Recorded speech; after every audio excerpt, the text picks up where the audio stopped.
Good day. I'm John Batchelor, and this is the John Batchelor Show, and I'm thrilled to do this with my two good colleagues, Judy Dempsey of the Carnegie Endowment for International Peace. She is in Berlin. And Thaddeus McCotter of American Greatness, former member of Congress. He is in Livonia, a neighborhood of Detroit. I welcome them today because we've got way too much news. We'll do what we can. We plow ahead. This is live at an hour of the morning where the U.S. is deciding which way the news is going to go, whereas Judy is in Europe. It's already made those decisions and it's plunging into his beautiful afternoon.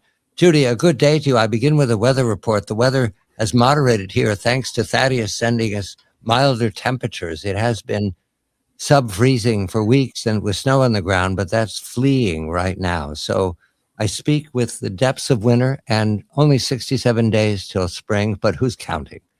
I begin, Judy, with questions that prey on all of us because of the news reporting of hundreds now, dead in the turmoil in Iran.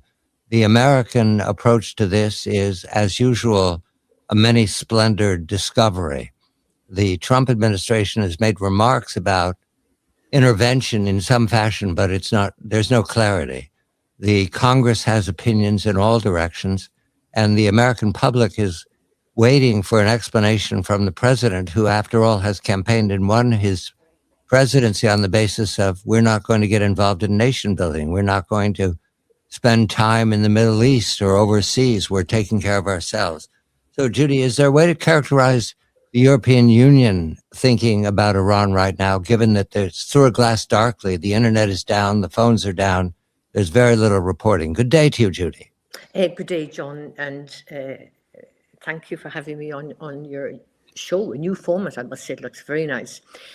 Well, the Europeans are the Europeans as ever. Yes, they are united in this respect that sanctions have to be increased on Iran, but they don't have any kind of strategy of what happens next. They're very, very careful to even consider what President Trump might be doing. They've seen the fact that the Trump administration really doesn't have a strategy for Venezuela, let alone what they're contemplating for Greenland or Mexico or Cuba. So there's a great deal of anxiety among mostly all European capitals about the next step by the Trump administration. But as for the Europeans, they say they expected things, asking Iran to show restraint or have some sort of dialogue with the protesters. And as I said, they intend to impose more sanctions. But what is clear is that any kind of attempts to restore the whole nuclear program is finished. Any chance to have a dialogue with Iran under the present regime is limited, if non-existent at the moment. Is the Iranian revolution still a controversy? Over time, some countries have taken a posture that we've got to deal with them, and visiting sanctions doesn't advance the story. So is that still the case, that there's some members of the EU are in dialogue with embassies in Iran and some are not? Is that the case, Judy? Well, there's always a bit of representation and a little bit of dialogue, but it's very hard to know how to construct a dialogue at the moment, given the regime's quite brutal put down of the protesters. One thing is clear, that the sanctions have had an effect on the whole economic decline of Iran. It has a huge effect on inflation. It's had a huge effect on living standards. So this does show the very negative side of sanctions. On the other hand, it also highlights the huge corruption of the Revolutionary Guard in Iran, and the fact that the split in the Iranian leadership kind of, I have to use the word carefully, a kind of cautious reform element vis-a-vis the hard line of the presidency. But the Iranian leadership looks very, very set in its ways to quash the protesters. And the longer this continues, it may actually escalate even further. Thaddeus, a very good day to you. Do you have a comment and a question for Judy? Thank you, Thaddeus. We have a question for Judy. We've seen the regime talk about trying to engage in discussions with the United States, with the EU. What could the Iranians want from the EU in those discussions? What would they be trying to speak, or were they just trying to buy some time to do more to persecute the Iranian people? Well, buying time is a very good way of expressing it, but clearly the regime in Tehran would actually like the sanctions to be lifted or decreased, and certainly this isn't going to happen. One thing today is you have to consider that the Iranian unfolding of this crisis is on the news round the clock here. It's in the newspapers, on the TV news, on the radio, and so on, because there's quite a very large and significant Iranian diaspora living in Germany ever since the 1979 revolution, and it's very articulate, it's very vocal, and it's very coherent on how they're trying to insist that the sanctions be raised, but also that any help in terms of aid, in terms of assistance, in terms of internet access and information must be given to the protesters. It's very fluid and it's very complicated. Judy, if there was one story, Iran, we would address it and the world would move together to relieve the fears of the Iranian people. But there's not one story. So I meet without needing in any fashion to prioritize these. I moved to the story of Ukraine because since we last spoke, there was a meeting between Mr. Starmer, Mr. Macron, and Mr. Zelensky talking about a European guaranteeing force, all very vague. I did not see Mr. Merz involved in those discussions. I know that he has an opinion. He's dealing with a coalition. So right now, is there a way of characterizing the EU at the beginning of 26 and the Ukrainian needs, both for rebuilding and for warfighting? It's staggering going 4 years into this war, how divided the European Union member states are. Yes, you have Paris and London and Germany trying to put the best face in it and having what's called coalitions of the willing to provide some kind of security measures if once there is a ceasefire. I mean, it's putting the cart before the horse. I mean, what the leaders are not discussing is having a ceasefire first and then put in the security arrangements. But there's no, partly because President Putin has no interest in a ceasefire. And so Paris and London and Berlin are trying to make the best of it, an appalling situation, even worse than the last couple of months because of the weather.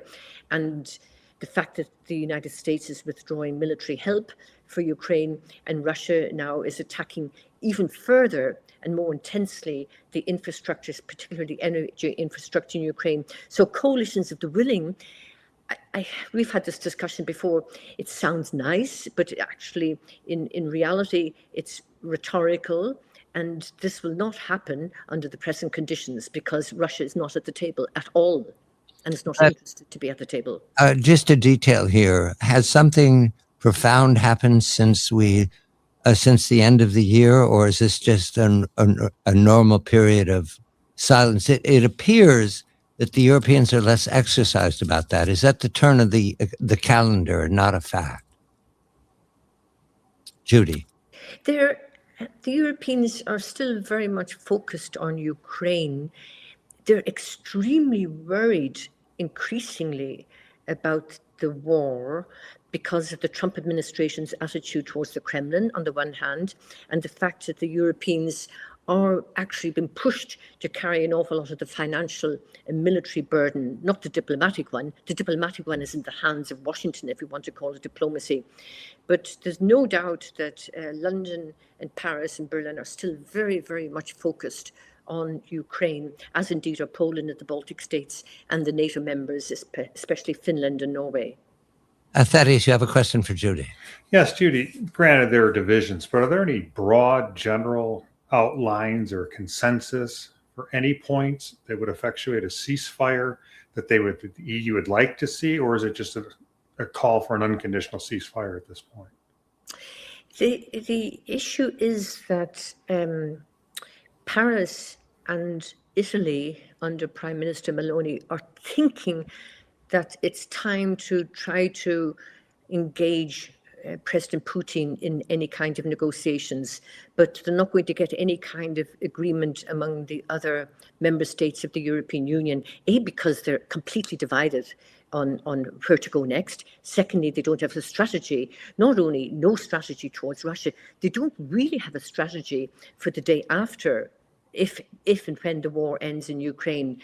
But so the big three, Britain, France, and Germany, are trying to make the best of a bad situation and try to keep the EU together. But at the moment, any discussion, any possibility of a ceasefire is just not on the cards. So this is why I go back to this coalition of the willing. It's not possible if there's no ceasefire. We're speaking with Judy Dempsey of the Carnegie Endowment for International Peace, a senior scholar. She's in Berlin. Thaddeus McCotter, my co-host and colleague and friend, is in Detroit. This is the live John Batchelor Show, an experiment in technology that is a joy to be able to connect to Berlin and Detroit simultaneously while sitting here reading the FT headlines.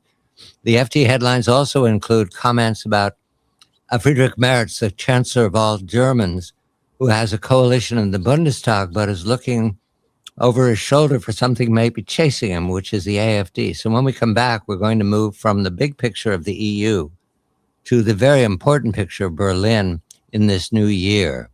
A political picture, but also it'll very much affect the foreign policy we've been discussing. This is the John Batchelor Show, and I'm John Batchelor.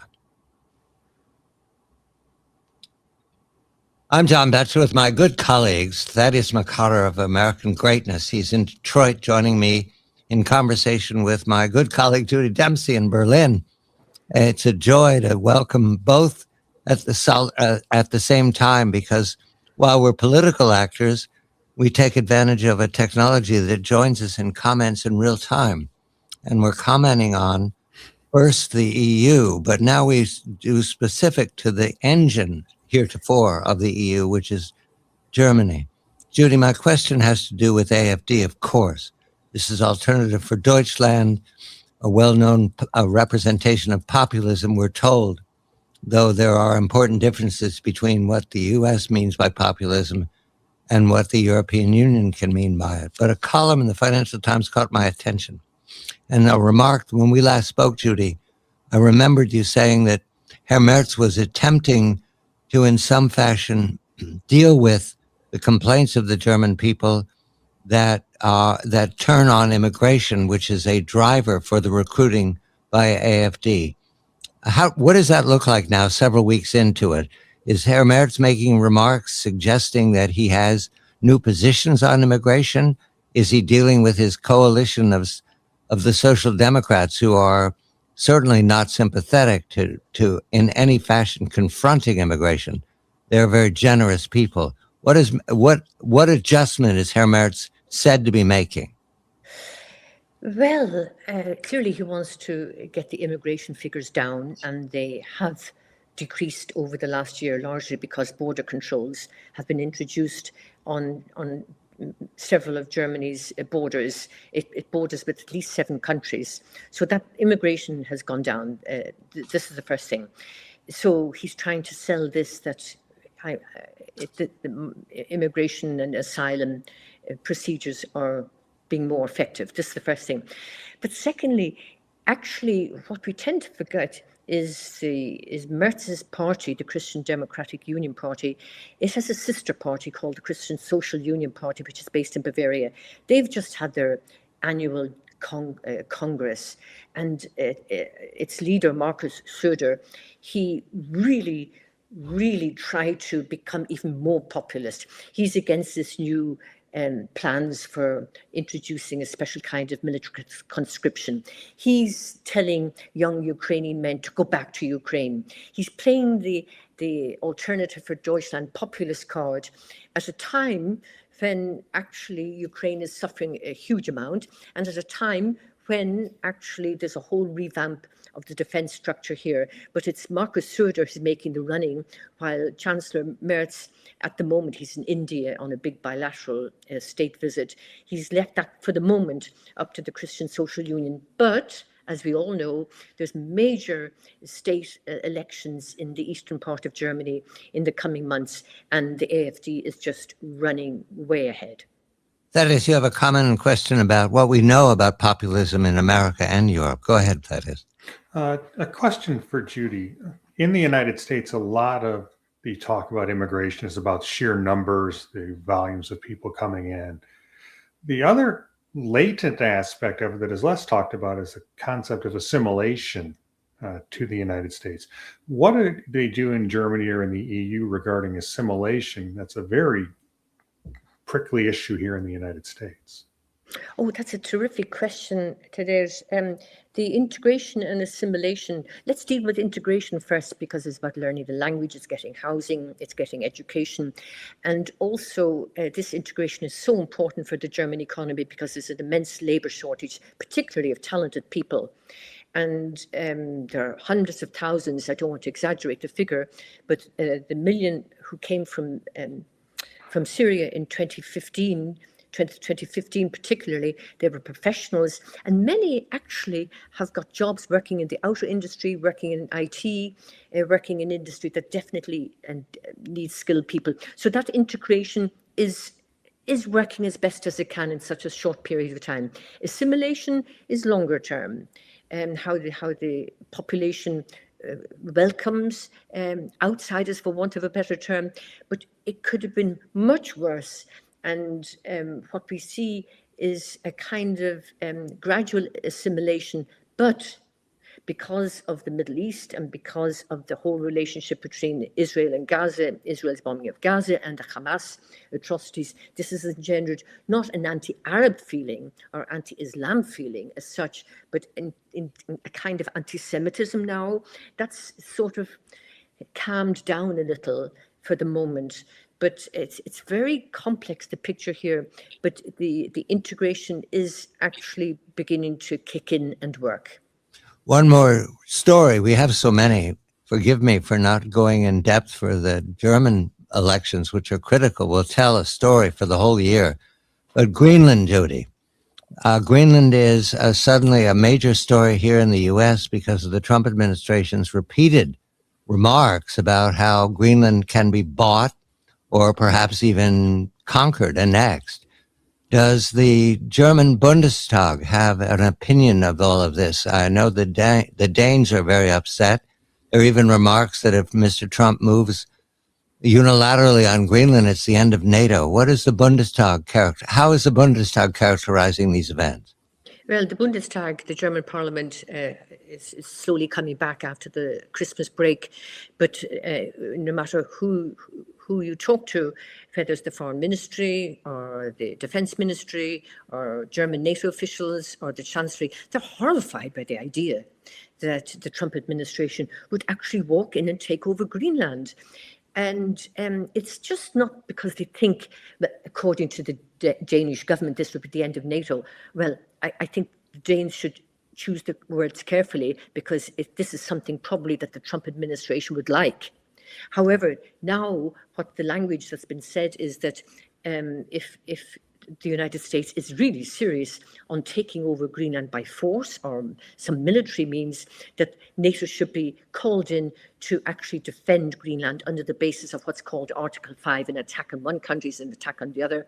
We know the special relationship between Greenland and a NATO leading member, Denmark, but it's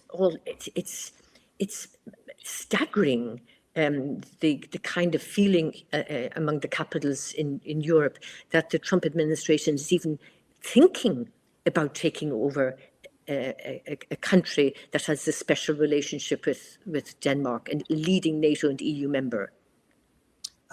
Judy Dempsey is a senior scholar for Carnegie Endowment for International Peace. She is in Berlin. Thaddeus McCotter, writing at American Greatness, is a former member of Congress.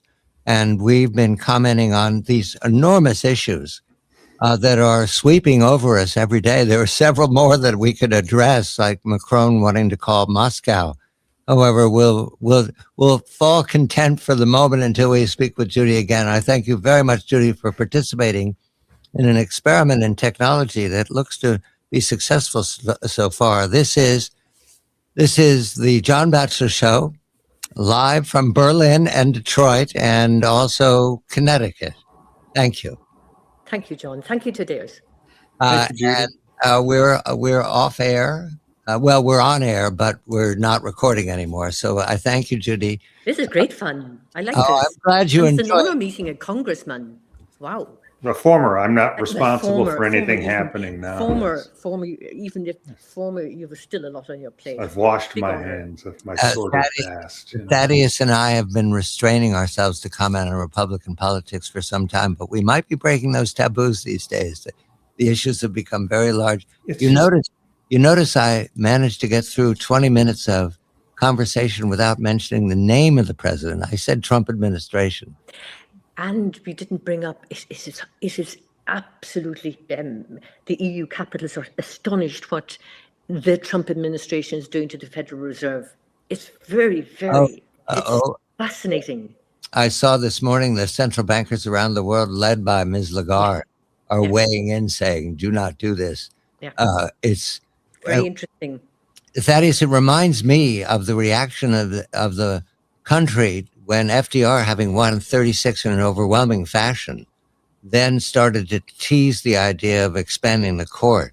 And there was this enormous reaction from it remains to be seen whether Trump is actually technically involved in this, because there's no real good outcome for him in the face of this. I mean, Powell was slated to leave, in 4 or 5 months? He could possibly stay till 28, maybe not. Trump basically right now, it would not inure to his benefit to do this. He would have to do it surely out of spite. But whatever you say about Trump, one thing he does understand his own self-interest. I mean, he generally tends to put that first and foremost in his thoughts. So I could see where people in the administration did something to the effect, let's do something the president would like. And it turns out that it might not be in his interest, and I doesn't know what the hell to do about it. The comments here are just pouring in. I heard from the FT this morning that the Republican Senate is moving as a body to say you're not going to get anything if you keep this up. And they've even got the power, Judy, to continue Powell in that role. They can do that without the president's permission. I did not know that was true. I thought part of it is, and if they deadlock or they stalemate, he can do something to in the interim, or the Fed can appoint a pro tem. There's a lot of things, but none of this inures to Trump's benefit because the current vice chair is a Biden appointee. So again, this doesn't make any sense for Trump to have done this, especially because the Fed had actually started to cut interest rates. So there's a lot behind this, and if anything, it could be just another bit of a chaotic administration shooting itself in the foot. Judy, I thank you. I thank you for help. I have to go, John. Yes, of course. And I look to you next week, 8 a.m. time. And thank you very much for joining. I'm going to have you leave the room. Thank you, Judy. We're going to have you leave the room. Yes, I'm going to send to Brandon now. Out in the hall. Copy.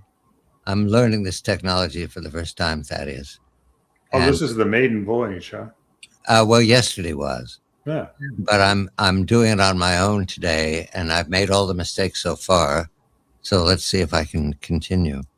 But the Judy, bringing you and Judy on seemed to have not broken anything. So I'm sending it to Brandon now. The topic here, of course, is Iran. Brandon wrote a book called The Shadow War about the Iranian confrontation with the West. Very successful book. He's written a lot of books. Yeah, he has. Has he read any? We slow him down. I've got this. All right. While we wait for Brandon to find the email, he will soon enough. I'll send him a note. Oh, I can do that on. What time is it now? It's 8:25. I told him 8:30, but I'm going to send it to him on messaging as well. Let's see. Here's Brandon. All right. It's like when you're not recording, right? So are we broadcasting now? Or yes. It's you and me and the planet Earth. It's quite fun. It's And delightful. yeah, and there are comments coming in. I don't know if you can see them. No, I prefer not to. Well, they're all very positive. Yeah, today. It is not inconsiderate, that is, that the young people of today are extremely well informed and have opinions about the policies we just talked about and don't get to express them because they're all put in cubbyholes saying you're a liberal, you're a conservative, that sort of thing. I was thinking last night, how do we find a partisan issue about Baluchistan? Go ahead, folks. Really. And the Baluchis are part of the rebellion in Iran, mentioned to me today. All right, Brandon now has everything. A matter for us just to comment on. I said that I found the analogy of the court packing by FDR and how he had to back down from that position. And afterwards, 70 years later, we're still trying to explain how he could have made such a political error. Do you measure the Federal Reserve issue as something that will attach to Mr. Trump as misreading his own people? I don't know. Again, we don't know whether Trump was the instigator of the situation. Well, he's denying that he was. He said, I don't know anything about it. Yeah. And again, I'm trying to find the motive, and I can't find a real good motive for him to have done this. And it's, if anything, it's going to make it harder for him to accomplish what he wants, which is federal rate cuts because of this. So time will tell. We'll see what happens. I think the economy is going to go forward regardless. And I think that's more important at this point in time rather than the Washington game of who did what and who knew what. Eventually that'll come out. We'll see whether or not it has any impact. I don't think the markets really showed a whole lot of interest in it. No. What we heard yesterday was what is called the taco trade. Trump always chickens out, and therefore you buy the dip. It's very cynical. And April of last year, when the Liberation Day was announced, that was a shock. The markets plunged. However, there's not been anything comparable to that since then, even a remark about making war on the Federal Reserve in some fashion. The hesitation I have, that is that Mr. Trump and his colleagues have a reputation of always using every means possible to answer a rebuke. In other words, if they're rebuked, they go back hard. That suggests to me that this is not a casual consideration. Somebody talked about this and worked it up. We saw this. We've talked about this, John, off air. But when you look at what happened with the Hillary Clinton, with the Russiagate, and you saw people that thought that this was going to inure to her benefit, this would make her happy, but you don't necessarily have a smoking gun showing that she was directing it or anything else. So. Brandon joins. Hey, it works, Thaddeus. Brandon, welcome. Welcome. Thank you for having me. And it's always great to be here now on a new platform. It's nice. Yes, indeed. We've just come from Berlin discussing EU matters, and we touched upon Iran. Okay. But I'm welcoming you to comment because of your book, Shadow War, anticipating a day when the regime would have to deal with its multiple failures.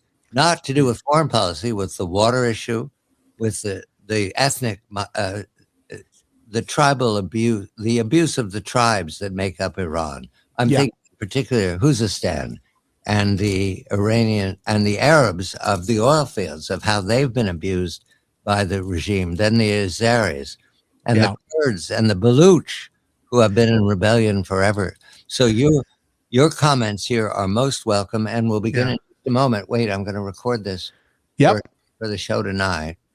It's not turned quite. I'm coming up with new procedures, guys, new protocols. That's right, Brandon. We're going to record you for posterior. Well, I don't have a comment for that.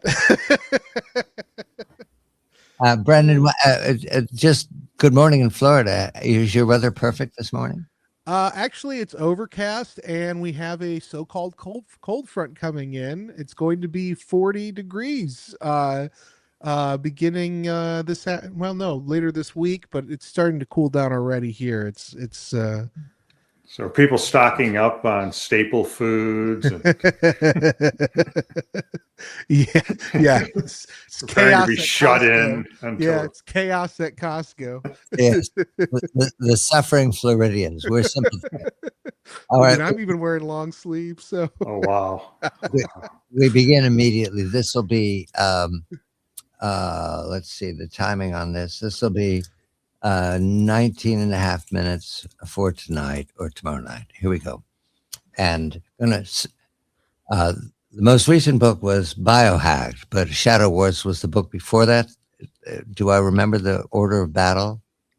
Technically, yeah, the release schedule, I had written Shadow War before Biohacked, but it was in, what's known as development hell for a little bit, and it came out actually after Biohacked.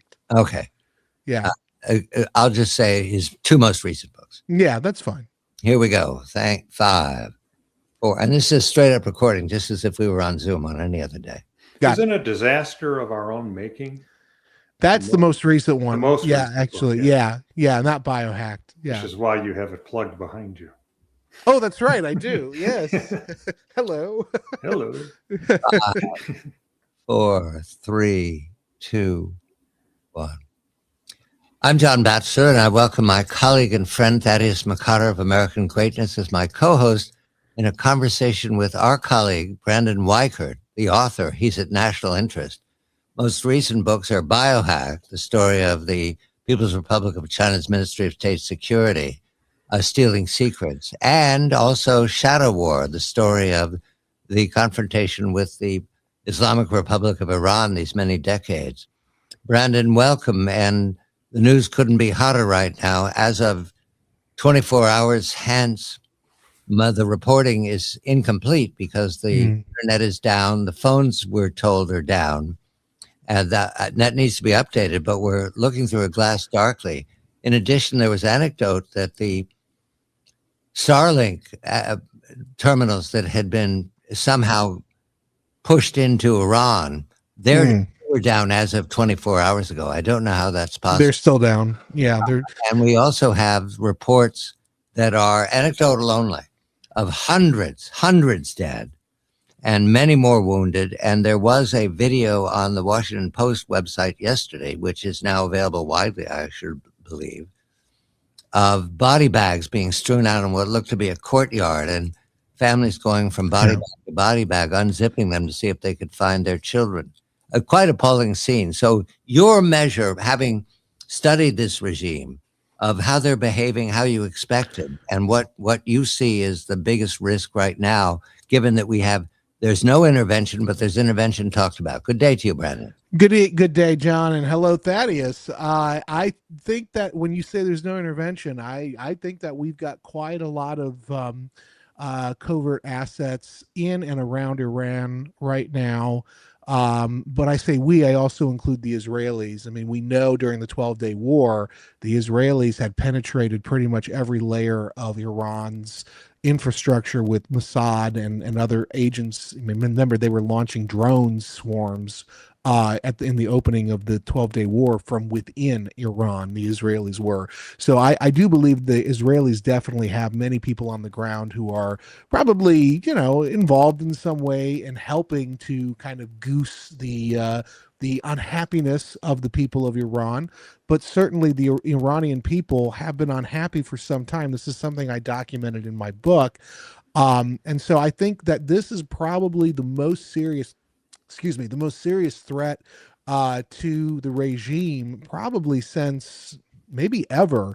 Everybody talks about the 2009 Green Revolution protests, but those were isolated to really a handful of cities among young, cosmopolitan, upper middle class and wealthy sort of liberal type people.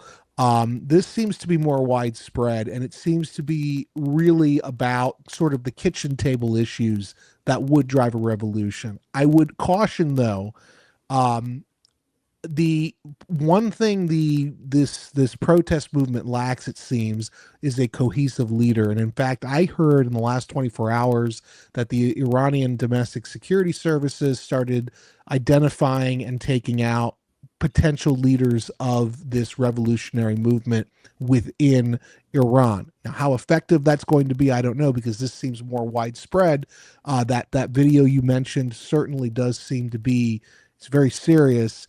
But the issue right now is this sustainable, and can they create enough critical mass to overthrow the Islamist regime? Certainly seems like they're the closest any protest movement has gotten, but the question is still open, especially because the regime is going to fight back, and they're not going to confine their fighting back only to the protests. I suspect they have a Samson option of their own. If the regime falls, John, they might decide to throw everything at Israel, knowing that Israel's air defenses cannot possibly stop everything from getting through.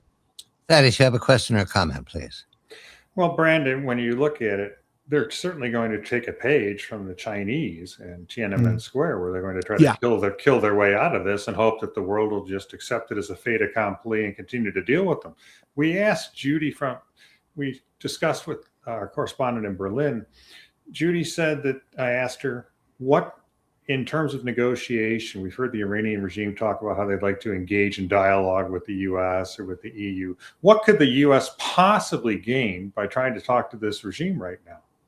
I don't think we gain anything. I've said for years we should not be in the business of negotiating with the regime. I'm not of the mind that we should be, actively trying to regime change from the outside. But I don't think there's any reason for us to negotiate, because the Iranians have proven time and time again that they're going to do whatever the hell they want to do.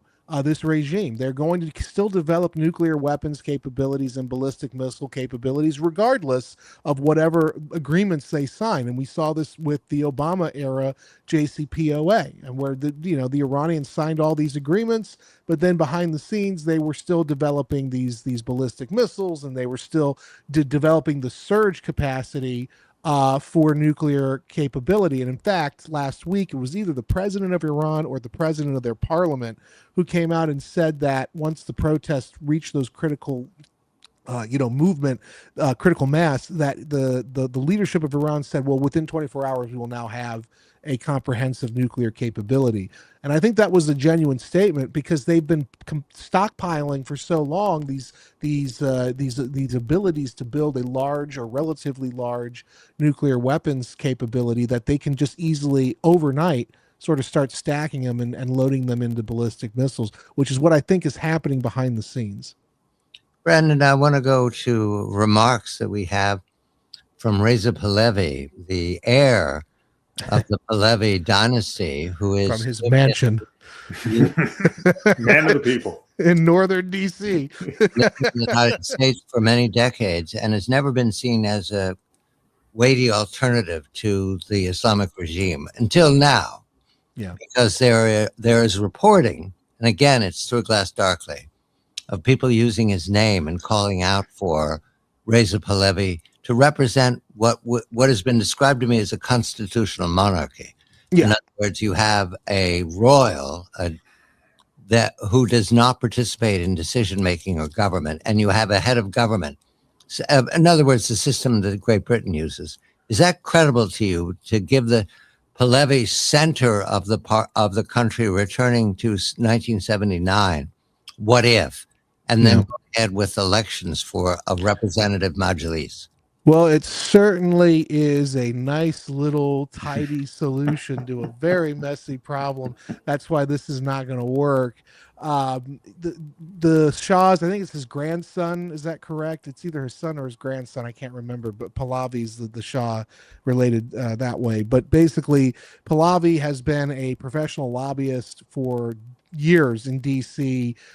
He has not been to the country. He has some connectivity, but no more than Ahmed Shalabi really had in 2003 in Iraq, in my opinion. There is a contingent of people both here and in Iran that like him and want to see him sort of return as a figurehead, but not enough, I don't think. And I think it's very key to understand the people who want him are Mossad and CIA, because it's such a nice, tidy solution. It's just, hey, we'll get rid of the regime and we'll put this guy in who's been living in DC and he's got all these connections to us. The Israelis are really pushing for the Shah's restoration. I don't think it's very plausible. And furthermore, there is very serious indication that the moment the regime falls, if it does, which I think it probably will, the moment the regime falls, that country is going to go into a massive domestic unrest moment where you have the Shah's people, MEK, which is the real big, Marxist cult-like movement that's been trying to replace the Islamist regime since the 70s. Those two external groups are going to go at it. And then there's a bunch of factions within Iran that have been there the whole time that are going to pop up. And they're all going to start, I think, going at each other, irrespective of whether the Shah comes in as a figurehead or not. And in fact, we saw recently over the weekend, this last weekend in Los Angeles, there were pro-Shah protests among Iranian expats, and a U-Haul truck ran over the protesters. It drove through the protests, and it had anti-Shah signs, not anti-regime signs, anti-Shah signs. Now, the original thought was, oh, these might be pro-regime people, but in fact, my theory is it's actually pro-MEK. That's my theory. I don't know that for sure, but the writings and everything that was on the side of the U-Haul, and nobody was killed, thankfully. They were injured, but it looked to me like that was an MEK hit. And we know MEK has been lobbying. I mean, they've got Giuliani on payroll, John Bolton's on payroll, Mike Pompeo at one point was on payroll. MEK's got a lot of connections, as Thaddeus probably knows, in DC, but neither of those groups, the Shah nor MEK, I don't think, have real support on the ground. And so we get rid of the regime, it's going to be chaos, I think, for a while. Well, Brandon, first, not on payroll. But my question to you is, this is really a symptom of the fact, A, there's no leader on the ground. There's no Mandela, there's no Havel, there's no Walesa. But it also shows the failure of Washington and the EU, Israel, and others to show what's going to happen when the regime goes down. Right. What do we want? Right. What should we expect in place? Is there a comprehensive plan, a cohesive plan amongst allies to see what happens? And the answer is no. And that's why you're pulling out of the Shah out of your hind pocket, hoping for the best. That's right. And it's exactly like Ahmed. I mean, I get a lot of flack from Iranians, in America, where they're like, he's nothing like Ahmed Shalabi. What I mean by that is Shalabi in DC was an outsized figure. He had all the right connections. He spoke the right, amount of English. He was very smooth, very suave. But at the end of the day, the moment he landed on the ground, he had no support on the ground. Yeah. Nobody knew who he was. And I think the same thing on some level will happen with Pahlavi. And now Pahlavi's been very interesting. He's been a little bit shiftier than Shalabi. Shalabi clearly wanted to be the prime minister after Saddam, but Pahlavi has been saying, I only want to host a figurehead. I want to do a transitional government, and then I'll let all the Iranian people decide what they want to do, if they want me involved at all or not. But that's still not a plan. And I'm telling you, we're just at the beginning of the crisis. I still think the Iranian regime, there are entire missile cities with hypersonic weapons, long-range ballistic missiles, as well as, I believe, a growing nuclear weapons capability, however rudimentary they may be. They've got them in underground missile cities, and Trump's big, beautiful chicken run last summer against those targets in Iran did not knock out the missile cities. The Israelis could not knock out the missile cities. So if that regime is going to fall, there is a possibility the regime flips the bird to the region and just fires everything in a final FU to, Trump and the Israelis. And the Israeli air defenses are not going to be able to stop everything, nor are our air defenses that are currently. And in fact, I think that explains a lot of the movements right now going on of U.S. forces into the region. I think they're trying desperately to shore up our air defense systems throughout the region, because they know that not only will Israel get hit with the mother of all strikes, but so will the U.S. bases in the region. Gentlemen, I want to turn to the larger region question, whether the Iran regime is in place or not. Certainly the turmoil is not going to return us to the status quo. We're speaking with Thaddeus McCotter, my co-host. We're speaking with Brendan Weichert, the author of Shadow Wars. Brendan's at National Interest. I'm John Batchelor. I'm John Batchelor with my colleague and friend Thaddeus McCotter, my co-host, and we're discussing Iran, what we know. Fog of war is complete. The internet's down, the phones are down. Starlink was reported down, hundreds dead. We don't have any way of summarizing. So I moved this story, discussing with Brendan Weichert, the author of Shadow War, to what the regime looks like now and in the theory of a change to the region of Eurasia. Iran is responsible for an enormous amount of oil flowing through the Shadow Fleet to China. Iran is driving the octopus war on Israel. Iran is a major player in the immediate neighborhood of creating war and terrorism. At the same time, it has said to have links to Moscow, said to have links to Beijing. It's participating in some fashion in creating weapon systems, drones mentioned repeatedly, but also missiles for the Ukrainian war. So, Brandon, my concern here is, what does this present turmoil, with no final change in status, but the present turmoil certainly means the Islamic regime is hobbled in some fashion. What does that mean for our adversaries in Eurasia? Your thought? I think it is however temporary, it is a setback. It is going to disrupt those Shahed drone production capabilities. Now, it's important to note, though, a lot of the drones that Russia relies on from Iran have been licensed to Moscow. So in many cases, there might be a slight disruption, but the Russians have already begun domestic production over a year ago of the Shahed drones within Russia in the Far East. So it might disrupt it a bit, but I don't know if it's going to shut it down. The Iranians, I think it's important to note also, I think the Russians and Chinese, as much as we tested our new weapon systems in Venezuela with those sonic weapons, for instance, I think the Russians and Chinese are testing their anti-Starlink capabilities through Iran. That is the real reason why Starlink is down, because China and Russia both have been working. That is a chance to ask a question. Yeah. That is, go ahead. Well, you're right on what I was going to ask, Brandon. What can we expect the Chinese and the Russians to do to help prop up this regime? It is their ally. Yeah, no, I think that I don't think they're going to go to war for them any more than they went to war for Venezuela. Right. But they are using this as an opportunity to test new weapons technologies against American systems, notably Starlink. And by extension, I think they're trying to figure out a way to knock out Star Shield, which is the military version of Starlink. To me, it doesn't seem like they're going to intervene directly. And I think an interesting data point was how last week the Russians were moving all of their diplomatic staff out of Israel, indicating to me that they know the regime in Iran is getting ready to do its own Samson option on the region. And so I don't think the Russians and Chinese will take direct intervention, but they're certainly using this as an excuse to test new systems and to offload as many ballistic missiles and other offensive systems. And we've been seeing that since the 12-day war. The Russians have been oil. The other story is the Shadow Fleet. China has sources in Russia, I understand, but Iran has a big contract with China. Do you see this being effectively a weight on the Beijing regime? Absolutely, it is, because they get a lot of their oil from. I think 80%, 70% of Iran's oil is sold to China, either directly or indirectly. And so between that and the loss of the Venezuela source, it's not going to be catastrophic, but it is going to be enough, I think, to damage what is already a flagging economy in China.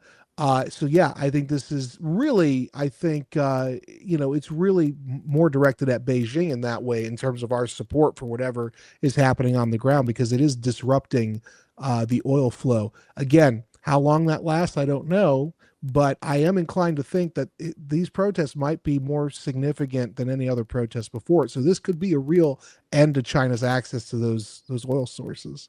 Thaddeus, you have a question. Well, Brandon, you've talked about, you believe this could be the most opportunistic time for the Iranian people to seize their freedom, to topple this regime.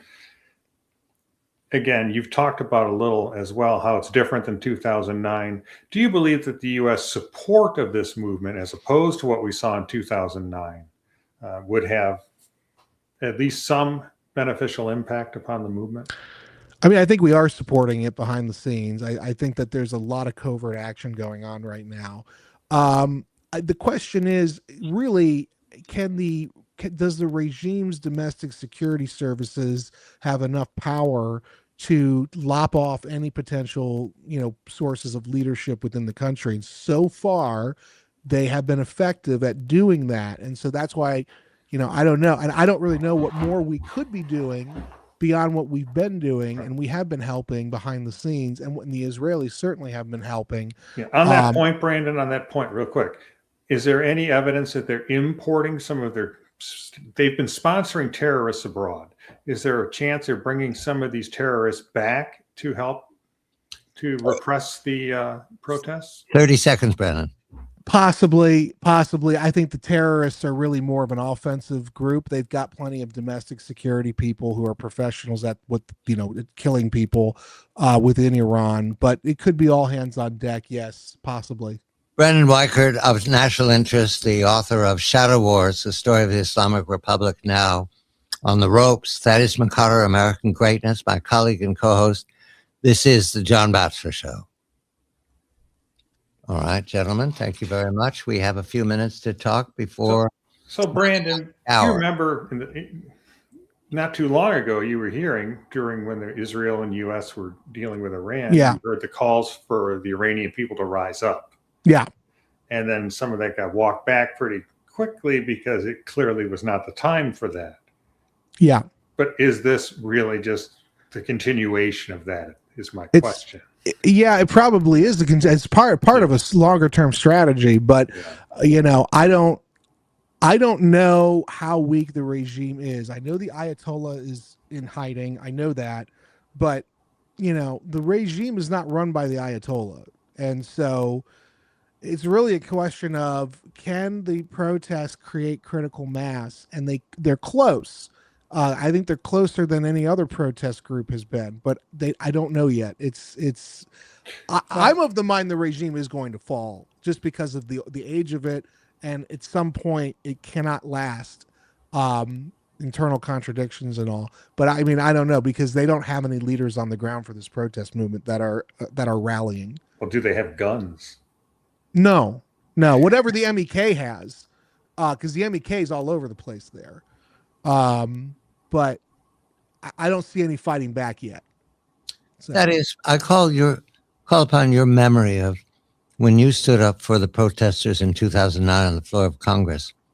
The Obama administration did not call you. There was no I just don't. I remember there was no reason for them to call me. I don't know that they would call me, but I called for them to try to do something to at least show support. Right. And they refused to do that. And they wanted to deal with the regime. I believe at the time that their goal was to create a multipolar world, and Iran was going to be one of the linchpins in the Middle East towards having stability within that multipolar world. And they thought they could reach out to the regime and effectuate a great détente with them or some kind of accord. And that was never going to happen. It was the magic wand school of public policy and foreign diplomacy. Yeah. And it was totally divorced from reality. Is that possible, Brandon, to have to the Trump administration to follow that path? Well, they're actually being more supportive publicly of the protest movement than Obama ever was. I mean, Trump literally threatened to bomb Iran if they start killing the protesters. So in that way, I guess Trump is more, leaning into it than Obama. I do remember Ben Rhodes I knew Ben Rhodes once upon a time a little bit. He said, I was in the room when he said, going into the first term's about healthcare, second term's about getting the deal with Iran.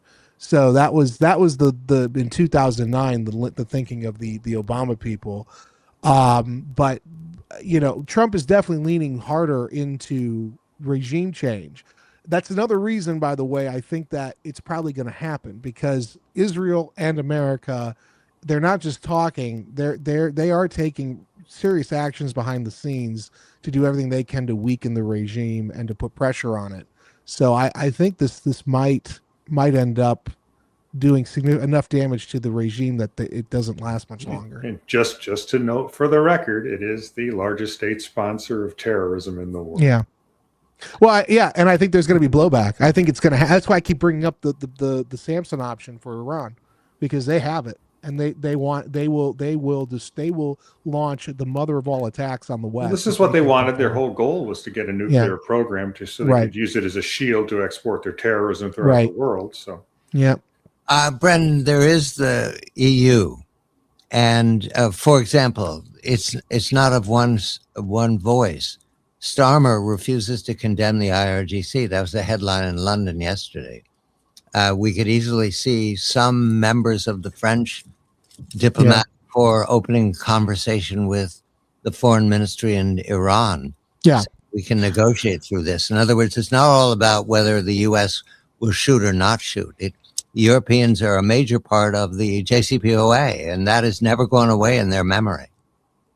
Yeah, and I don't think the EU is going to really do anything. I mean, they might try to do negotiations, but I don't think it's going to have much of an impact. Brandon, what do you negotiate? I mean, will you stop killing your people? Okay, only kill 10% of the program. Yeah. I mean, what is there to negotiate? I agree. Here? There's nothing to negotiate. That's why I said at the beginning of the interview that there's really nothing to negotiate about. I mean, it's they're killing their own people. You got to remember those EU leaders. They've got a lot of migrants from the region, so they have to worry about they're going to want to negotiate probably with Iran because they're worried about domestic terrorism in Europe and in Britain, which is a real issue. If things go south. And isn't this one burden too many for the EU? They've got Ukraine, they've got their budgets, they've got disorder. They've got Greenland too to deal with. And Iran could be a priority, but I don't know that it is. No, I don't think it is a priority. Look, I don't talk about regime collapse. I don't think the EU is going to be with us much longer. I think there's no way that thing's going to last, especially after the Americans absorb Greenland. It's just gonna, there's too much for it to deal with. So it's, the NATO and EU are on life support right now. So they may make statements. They may even phone the foreign ministry in, Tehran and try to play nice with them, but there's nothing to do. There's nothing for them to do. Can I ask you something about Greenland since John brought it up? No, I brought it up. We have 3 minutes. Go ahead. Okay. Since somebody brought it up. I believe there's an independence movement. Yes. Within Greenland, right? Yes. Is it possible that Trump's talk about the U.S. coming in and maybe taking it over or annexing it or absorbing it, as some pundits have said just recently, is there a chance that is to drive the people of Greenland closer to Denmark so that the U.S. can cut a deal with Denmark about leasing bases in Greenland to avoid an independence movement in Greenland that could cause enormous amounts of problems if they go their own way and start cutting deals with the Chinese or other people? Like a deep water port for Greenland for the Chinese. They've been doing it everywhere else. They definitely they definitely have an independence movement that's getting more powerful, as is the case in Alberta. And I think in both cases, the Trump administration is encouraging the independence movements to call for independence with the logic that the next step would be some kind of absorption into the American side of things. So they're seeking independence so they can become absorbed by somebody exactly and what become Texas independent. and California. It's exactly what Texas and California did. Remember, they had independence for a few years, and then they were absorbed by the U.S. I don't think this is part of some scheme to bring the independence movement closer to Denmark. And it seems like the independence movement in Greenland in the last several weeks has gotten more powerful and certainly more popular. And the same thing's happening in Alberta. And I know in the case of Alberta, the Trump administration has been talking directly with the leadership of the Albertan independence movement.